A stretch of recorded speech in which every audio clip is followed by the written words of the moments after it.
What's up? What's up? 5:42 p.m.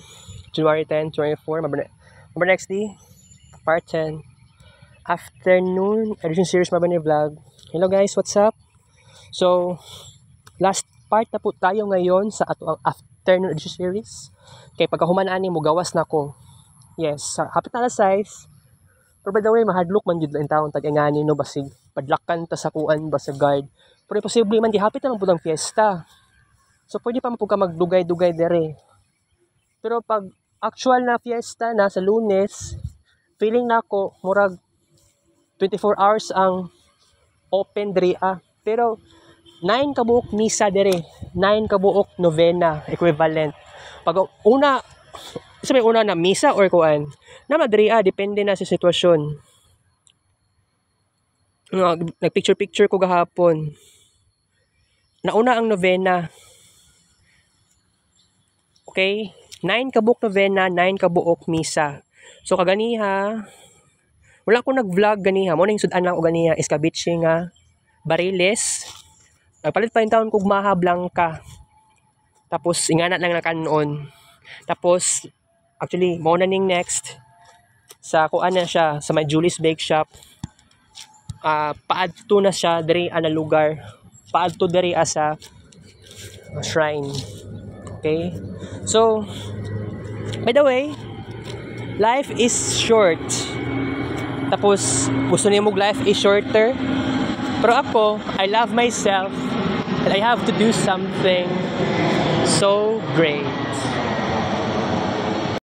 Colorful lang nga aeroplano. Unsa man kaya itong brand sa airplane? I don't know. Okay. So, giuhaw na yung taon ko pero wala naman siguro tubig dere. 6,000 plus. Total broke is for today, January 10, 2024. Alright. Okay guys. Are you still okay? Kung December last year, or October or November, mag-inganing orasa kay gabi namang jud, di ba? Pero karon feeling pa nimo hapon pa. 5:44 PM na gani karon no. Oh. Sounds crazy. Epekto na sa rotation of the earth. Actually, dili dahil sa kuan na siya sa movement na sa planet Earth. Oo. Sometimes duol siya sa haring araw, sometimes magpalayo, mga ngana. Hindi siya about sa rotation kundi sa kuan na siya movement. Oh. Kaya kung mayroong kag-rotation, na sunrise, na sunset, muna epekto sa rotation sa Earth. Okay, by the way, hapit na mag-alas 6. Pero, kuan lang, kunting tiyaga. Mugawas naman po taod-taod. Kung may balagya siguro na ice water dere. Pero nagpalit ko ganiha o kuan. Coke. Kita naman ninyo, di ba? Pero, okay. Karon na tuiga, sabihin natin, 70% Pluto in Aquarius, 30% Pluto in Capricorn. For estimation lang na, dili na siya exact na percentage. Pero, last year, Pluto in Aquarius ta, na ako significant happenings. One of them, nagatulog ko sa balay ni Erwina, sa kwarto, sa boarding house ni Erwina. It was very first time na ma-experience din ako to. Wala ako nag-expect, dili siya naging part sa plano na ako during ingress of Pluto in Aquarius. Actually, si Erwina, namalhin siya og boarding house March 15, 2023. Okay, naisunog sa bye-bye February 25 last year. Ang nag-propose sa plano nga mamalhin o boarding house si Erwina si Pastor Jongi. Oo. Si Pastor jud ang pinaka kuan ana nagplano jud ana jud. Kaya kung dili matupad ang plano ni Pastor, magyaw-yaw gyud na siya sa kwarto niya or kwarto na ni Mama. Ilara mo ng kwarto. Pikas kwarto na ako sa balay namo. Okay, so Uhaw na kaay ko karon guys. Mato pa akong kantin. Sige na ko walking dere. Walking and talking. Talking and walking. Okay, try na ko adto sa kuan mato sa tag kantin. Hapit na taon ng fiesta. Pero satisfied ako sa situation karon na nakaabot ko diri. Actually dapat ako gihulat og 3 PM na appointment sa birth certificate. Kaya dili mo to ako ang birth certificate ang kuhaon nako. Kundi birth certificate sa akong classmate. Nga na ka stricto ang PSA. Kung dili imo ang birth certificate, nagyoy dagan kay bla chuchu. Kaya ako anjud ko na challenge jud ko kung naton pa nimo ko na stress na ako'y massive desire na gusto ko mo anhi diri sa shrine. Di na ako kaya nga mahulat og stress na wala ganing mali po sa kuha kagahapon kay gihimo na og 3 PM appointment. Kaya nag-suggest manggod ato na mubalik ka sa PSA 2 PM. Ako ang nag-change sa ato nga schedule, gihimo na og 3 PM. Okay. Pero actually nigawas ta gani kog balay ganihan no, mga launa na.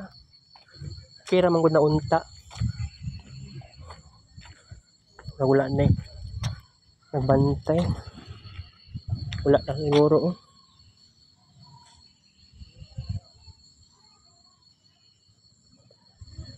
wala lagi nagbantay. Okay, pagawas naman po ko guys. Si Father Edgar Rodriguez ang pari diri ganiha. Pero ang pangutana asa kayo mo puyo si Father.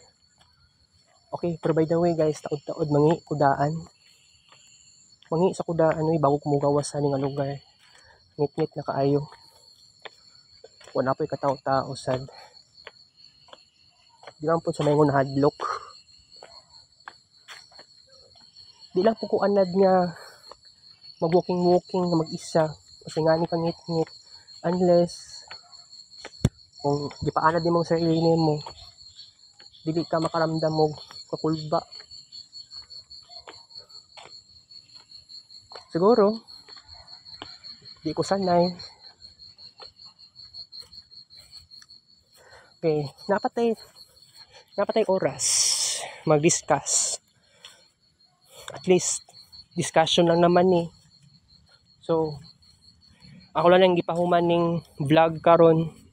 Napatay 10 minutes kay manirado naman sila diri mga 6 PM. Feeling na ginako 6 PM manirado na sila diri. Kailangan pa din manirado.